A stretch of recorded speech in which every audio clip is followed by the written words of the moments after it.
So hello everyone, कैसे हैं आप लोग। Welcome back to Curio. और आज हमारा बायोलॉजी का फोर्थ लेक्चर एनिमल टिश्यू होने वाला है। इसके साथ हमारा टिश्यू डन हो जाएगा। नेक्स्ट इसके बाद देखेंगे अगला चैप्टर कौन सा हम लोग करते हैं। ठीक है, तो first of all animal tissue आखिर होता क्या है।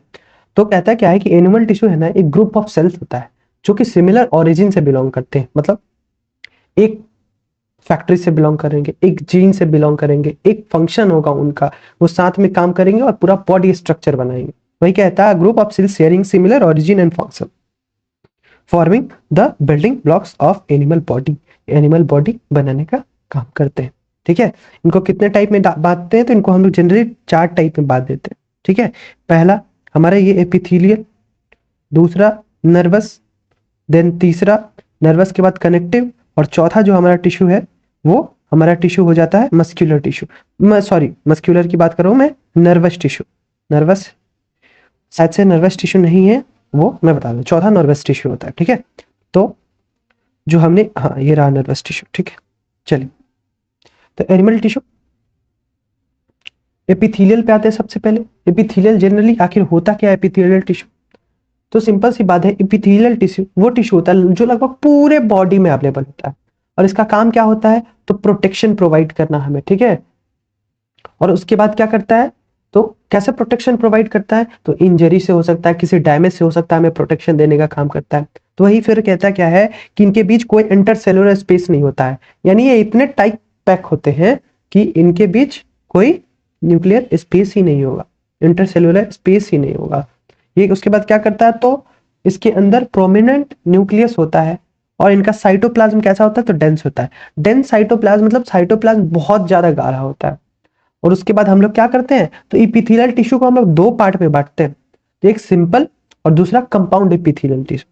तो सिंपल इपिथेलियल टिश्यू क्या होता है, जो हमारे बॉडी की कैविटी लाइनिंग में, कहा तो कैविटी लाइनिंग में, डक्ट में, ये सब पार्ट में अवेलेबल होता है। उसके बाद ट्यूब्स में अवेलेबल होता है। ठीक है, तो ये सिंपल इपिथेलियल इन सब प्लेस पे अवेलेबल होता है। तो सिंपल इपिथेलियल के कौन कौन से टाइप हो जाएंगे, तो स्क्यूमस हो जाएगा, देन क्या हो सकता है, क्यूबाइडल हो जाएगा, और कोलमनर हो जाएगा। ठीक है, यहाँ पे पिक्चर में आप एक सेकंड क्लियरली देख सकते हैं, एक स्क्यूमस, ठीक है, दूसरा तो क्यूबोइडल, क्यूबोइडल है कि नहीं, हाँ ये रहा क्यूबोइडल, और तीसरा कोलमनर। ये 3 टाइप के होते हैं। यहाँ पे पिक्चर लगी हुई, इसको समझने में डिफरेंट होगा। समझ लीजिए ये पहला स्क्यूमस, दूसरा क्यूबोइडल, और तीसरा कोलमनर। मतलब 3 टाइप के शेप। सिंपल स्क्यूमस मतलब वो स्क्यूमस, मतलब वो एकदम से सिंपल है। ठीक है, उसके बाद क्या होगा, तो कॉलमनर। कॉलमनर की बात की जाए तो क्या होगा, एकदम कॉलम देखोगे ऐसे ऐसे लंबा लंबा है। ठीक है, और क्यूबाइडल की बात करोगे तो एकदम क्यूब शेप का होगा। ठीक है, क्यूब शेप समझ में आता है, ऐसे शेप का होगा। ठीक है, इसको इरेज करते हैं। देन दूसरा कंपाउंड है, तो इसको तो हम लोग डिस्कस करेंगे। सबसे पहले इपिथेलियल टिश्यू के स्क्यूमस इपिथेलियल को डिस्कस कर लेते हैं कि आखिर ये होता क्या है।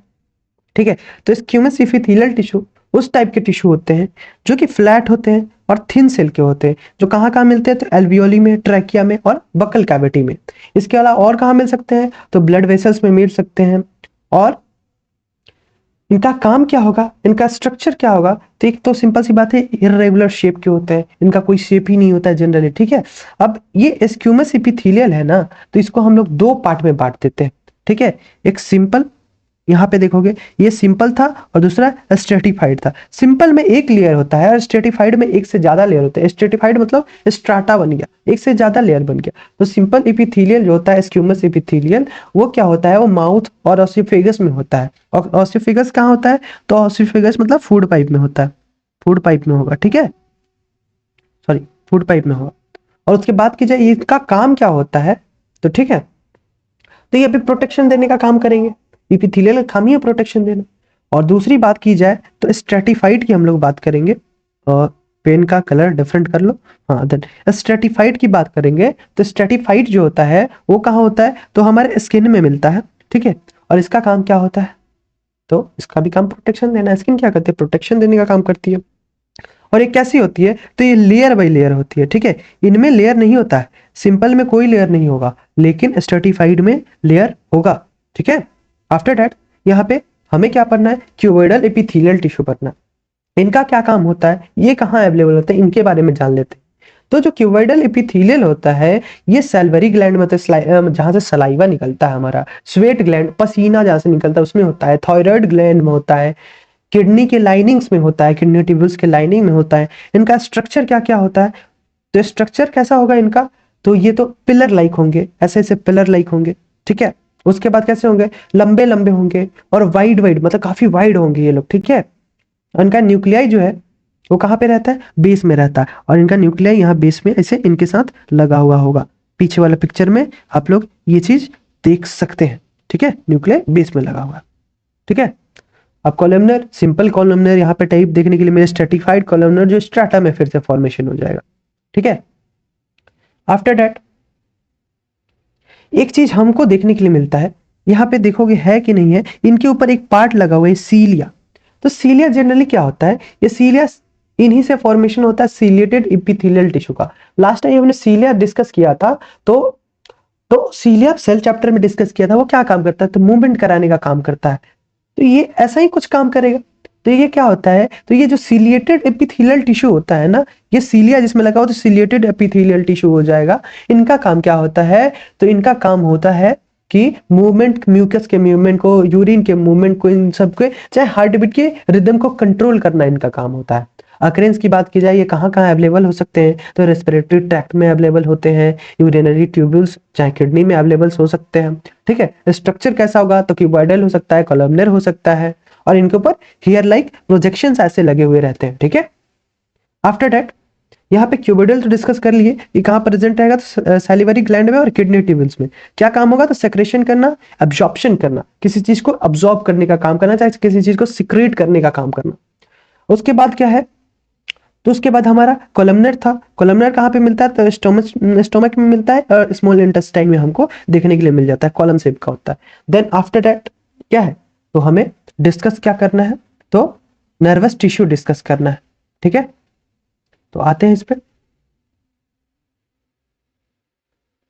तो नर्वस टिश्यू, तो सिंपल सी बात है, नर्वस टिश्यू क्या होता है, हम जो न्यूरॉन पर रहे थे ना उतने टाइम से, वही है नर्वस टिश्यू। तो उसकी बात की जाए तो न्यूरॉन क्या होता है, ऐसा टिश्यू होता है जो कि पूरे बॉडी को लगभग कंट्रोल करने का काम करता है। जब बहुत सारे न्यूरॉन को एक साथ जोड़ दिया जाता है, देन नर्वस टिश्यू फॉर्म होते हैं। न्यूरॉन सेल है, वैसे ही नर्वस टिश्यू कैसे फॉर्म होगा, तो न्यूरॉन, बहुत सारे न्यूरॉन जुड़ जाएंगे तो नर्वस टिश्यू फॉर्म होता है, ठीक है। कहाँ प्रेजेंट रहता है, तो ब्रेन में प्रेजेंट रहता है नर्वस सेल के रूप में। और ये टिश्यू क्या करता है, कम्युनिकेशन पूरे बॉडी का कंट्रोल करता है, हमारे पूरे बॉडी का। इसमें बहुत सारे पार्ट होते हैं, जैसे जो ये हेयर लाइक पार्ट है इसको डेंड्राइट हम लोग नाम देते हैं। उसके बाद ये दूसरा वाले पार्ट को, इसको हम लोग सोमा नाम देते हैं। और तीसरा पार्ट जो ये ऊपर वाले येलो येलो वाला दिख रहा है, इसको हम लोग एक्सॉन बोलते हैं। और चौथा पार्ट जो इसके बीच का खाली स्पेस है, इनके बीच का, इसको हम लोग नॉड बोलते हैं, ठीक है।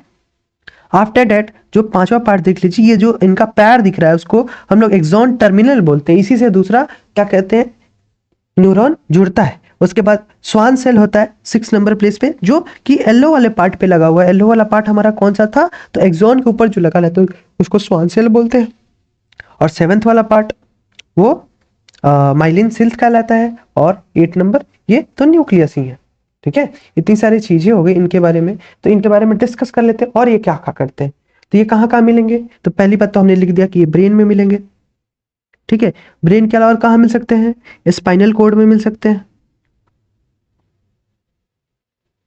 ठीक है। कहाँ मिल सकते हैं, स्पाइनल कोड में मिल सकते हैं। उसके अलावा कहाँ मिल सकते हैं, तो नर्व्स में मिल सकते हैं, ठीक है। इन सब जगह पे मिलेंगे। इनका काम क्या होता है, तो इनका काम होता है सिग्नल को रिस्पॉन्स करना, सिग्नल रिसीव करना, ट्रांसमिट करना, और रिस्पॉन्स देना पूरे बॉडी को कि कब क्या करना है। यही सेल हमें ठंडा लगेगा या गर्मी लगेगी, ये चीज हमें बताता है। इसकी डिस्कवरी किसने की थी, तो सिंपल सी बात है, इसकी डिस्कवरी किसने की थी, तो जिसने गोल्जी बॉडी की डिस्कवरी की थी। आप ये मुझे बताओगे कि गोल्जी बॉडी की डिस्कवरी किसने की थी, ये कमेंट सेक्शन में आप ड्रॉ कर देना, ठीक है। आफ्टर दैट इनके बारे में बात किया जाए तो न्यूरॉन के जो इतने सारे पार्ट थे उनके बारे में डिस्कस कर लेते हैं। जो पहला सोमा था, दूसरा वाला पार्ट, एक सेकंड इरेज कर लेते हैं। तो जो ये सोमा था, ये क्या करता है, तो ये जो होता है न्यूक्लियस होता है, इसके अंदर साइटोप्लाज्म होता है। देखो ये पूरा पार्ट है सेल बॉडी का, इसको हमें नाम दिया सोमा का। ये क्या काम करेगा, तो न्यूक्लियस को और साइटोप्लाज्म को एक साथ बांधे रहता है और कंट्रोल करने का काम करता है, ठीक है। उसके बाद डेंड्राइट्स है जो पहला पार्ट है, जो हेयर लाइक स्ट्रक्चर है, तो शॉर्ट होता है। कैसा होता है? तो शॉर्ट शॉर्ट होता है, ब्रांच टाइप का होता है, और जो कि पूरे बॉडी में फैला रहता है, सिग्नल रिसीव करता है और दूसरे न्यूरॉन तक पहुंचाने का काम करता है, चाहे दूसरे न्यूरॉन से रिसीव करेगा सिग्नल, ठीक है। उसके बाद ये इंपल्स कैरी करता है पूरे बॉडी में। उसके बाद है हमारा एक्सॉन, तीसरा पार्ट। तो एक्सॉन क्या करता है? ये नर्व्स इंपल्स को क्या करता है? दूर ले जाता है सेल बॉडी से और दूसरे न्यूरॉन तक पहुंचाता है, ठीक है। उसके बाद माइलिन सील था हमारा 7th पार्ट, ठीक है।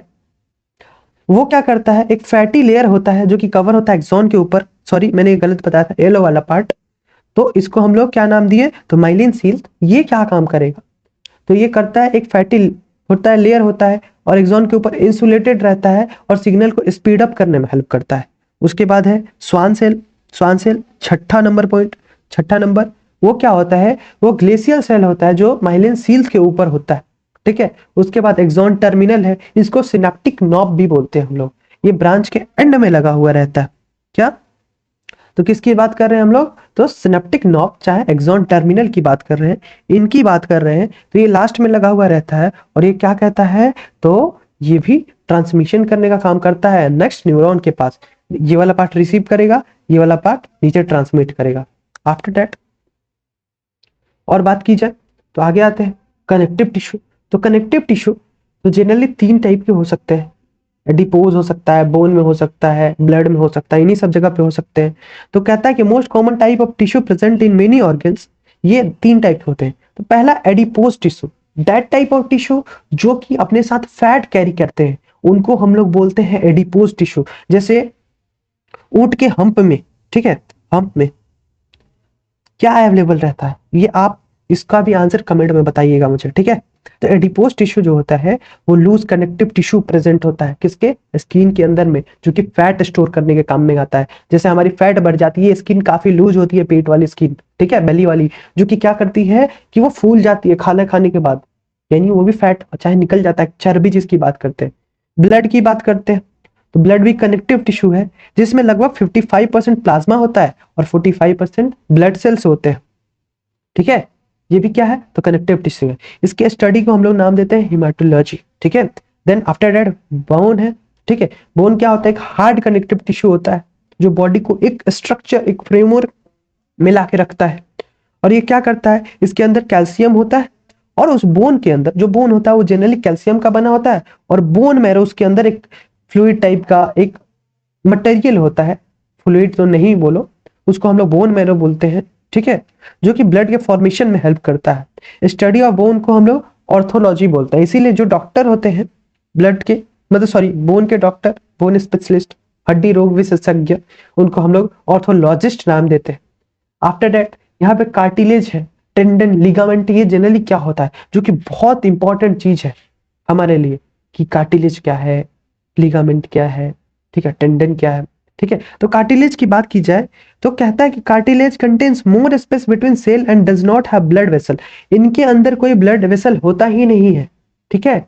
और ये काफी नरम हड्डी में से एक होती है, जैसे हमारे नाक की हड्डी होती है और कान की, ठीक है। तो एग्जांपल के लिए इलास्टिक कार्टिलेज इन टिप की बात करता है, टिप ऑफ नोज, हमारे नोज के टिप में वो घूम जाती है। और उसके बाद किसकी बात करता है? तो पिन्ना की बात करता है, कान के पिन्ना में जो ये पिक्चर लगाया हुआ, इसमें इसमें क्या अवेलेबल है? तो इसमें अवेलेबल है कार्टिलेज, जिसको नॉर्मल सी बात देख लो कि आपने में से बहुत लोग नॉन वेजिटेरियन होंगे, वो उन्होंने गौर किया होगा, कभी कोई नॉनवेज लेके आइए, चिकन मटन, जनरली 2 ही एग्जांपल यहाँ दे रहा हूँ, तो उनके अंदर एक बोन होता है, वो व्हाइट कलर का बोन, ठीक है।